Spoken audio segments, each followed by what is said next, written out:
Guys, today on Word of the Day, I am so incredibly overjoyed to have Jordan with me. And today we're going to talk about toxic shame, which I had never heard about, oddly, before today. What is toxic shame? How does it affect us? And how can we overcome? Right, so toxic shame is something that a lot of people experience almost sometimes without really knowing that they're experiencing it. Shame is obviously an emotion that we feel pretty readily. We understand that. But toxic shame is usually something that starts in childhood and is kind of the product of our parents not really understanding how to validate our feelings, right? So say, for instance, you do something as a kid and you feel bad about it. You feel shame about that, right? It can develop into an identity if it goes unchecked, right? Toxic shame is having the identity of being somehow inherently flawed or inherently outside of normal society, right? Yeah. And so who is really affected? I mean, I think everyone on a certain level is affected by toxic shame, but I think it's especially affecting our community, which is brown, gay people. Yes, black, brown, queer people. Yes, anyone that is marginalized or that has a different experience of being accepted socially, you know? I mean, they can experience toxic shame in different ways. I think being a young kid, being brown and queer and not really knowing your identity can lead you to feel like something is inherently wrong with you. It's just not true. It's not true. It's just not true. It's not true. So the way to kind of combat that or to overcome, we talked about earlier, is maybe dealing with the inner child. Yes. Going back to the beginning, going back to the foundation. Absolutely. You go back to those experiences as a kid that made you feel like, wow, I'm different, or, you know, I'm not right. Something's not right with me. And you heal those moments. You really become your own parent. So say, for instance, you remember something from childhood where you felt shame, you know? It could be anything. For a lot of us, those experiences are kind of traumatic. Yeah. So if you can imagine to yourself, like, going back as an adult and saying, like, how would I parent that situation? How would I make that child, me, feel better about that?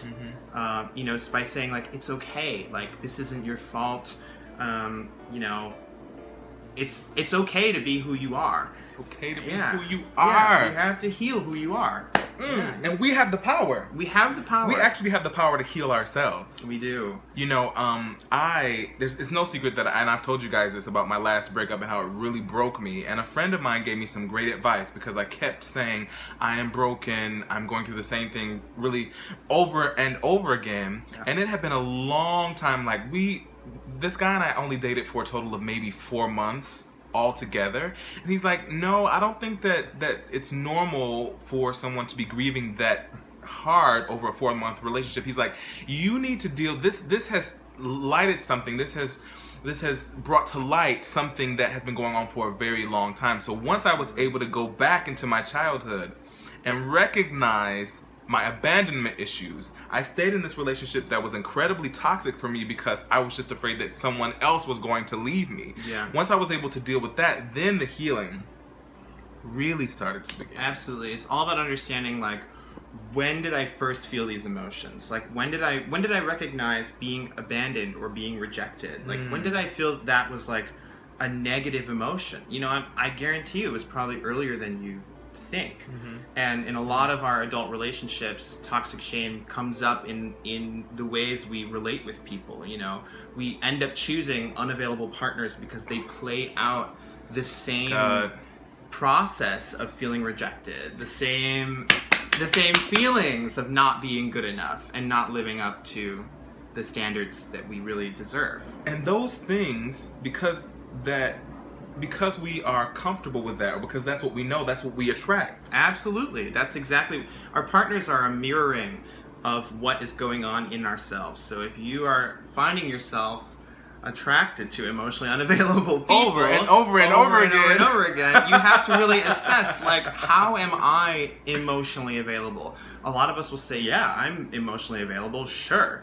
But at the end of the day, it's like, do you really accept who you are for whatever it is that you are, right? Like, flaws and all. Take a good look at it. I guarantee you toxic shame could be a big part of what is going on. So radical acceptance, Yes. healing the inner child, parenting yourself. I think Absolutely. that therapy Therapy, yes. is super Absolutely. important. Everyone. Meditation Everyone. Meditation, I every day. I meditate every day. is important. Don't feel bad if you're suffering with toxic shame. Look, we both have dealt with it. There are many people. You are not alone. You're not alone. And there is healing for you. And there is a place for you. And you belong. Yes. So, thank you so much for joining me. You You. are getting ready to go where and do what? Hawaii. What are you doing? I'm going to What Hawaii. are you doing? What's happening? What's happening in your life? I'm gonna be at the Hawaii Opera Theater for the next 3 months, covering Romeo in the Gounod, which is really cool. I'm really excited. It's a step in the right direction for me. I'm really happy to do this for myself, for my career, making moves. You know, things are good. That's awesome. I'm so happy for you. Thank you. So wish him well. Follow him on social media. What's your Instagram? My Instagram is Jordan W. Pitts, just my name, Jordan WPITTS. Follow his journey. You know what I always say, guys? I love you. Keep your head up. Bye. Bye.